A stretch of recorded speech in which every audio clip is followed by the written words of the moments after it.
Samantha हमेशा से मानती थी कि उसके परिवार का घर साधारण था, कुछ खास नहीं। एक शांत पड़ोस में स्थित यह एक आरामदायक 2 मंजिला घर था, जिसमें एक सफेद पिकेट बाड़ और एक अच्छी तरह से बनाए रखा बगीचा था।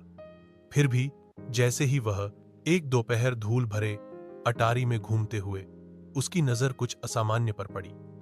दूर कोने में भूली हुई बक्सों के ढेर के नीचे उसने फर्शबोर्ड के नीचे छिपा हुआ एक संकीर्ण ट्रैपडोर देखा।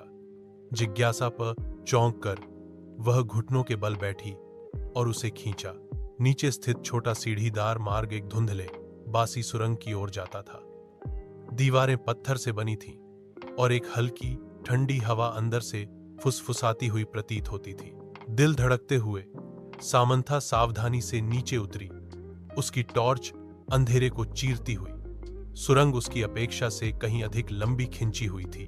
पृथ्वी के नीचे मुड़ती और मुड़ती रही, वह हिला नहीं सकी। उसे लग रहा था कि वह अतिक्रमण कर रही है, कि कुछ उसका इंतजार कर रहा है। एक अनंत काल की तरह लगने के बाद सुरंग आखिरकार एक छिपे हुए कमरे में खुल गई। दीवारें पुरानी किताबों की अलमारियों से भरी थीं, अजीब चमड़े से बंधी हुई किताबों से भरा हुआ। कमरे के केंद्र में एक पुरानी मेज धूल भरे कागजात और पत्रिकाओं से घिरी हुई थी। जैसे ही सामंथा दस्तावेजों से गुजरी, उसके हाथ कांप गए। रिकॉर्ड डीएस ने वर्जित अनुष्ठानों और गुप्त समाजों की बात की। उसके परिवार का नाम बार बार उल्लेख किया गया। जैसे जैसे उसने और पढ़ा, उसे एहसास हुआ कि उसके परिवार का इतिहास गहरे रहस्यों से जुड़ा हुआ था। रहस्य इसे दफन रहना था। उसने कुछ ऐसा उजागर किया था जिसे किसी को भी जानने की अनुमति नहीं थी, कुछ ऐसा जो पीढ़ियों से छिपा हुआ था।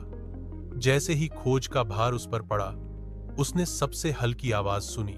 उसके पीछे से आवाज आई, फुसफुसाहट, धीमी और ठंडी। वह अकेली नहीं थी।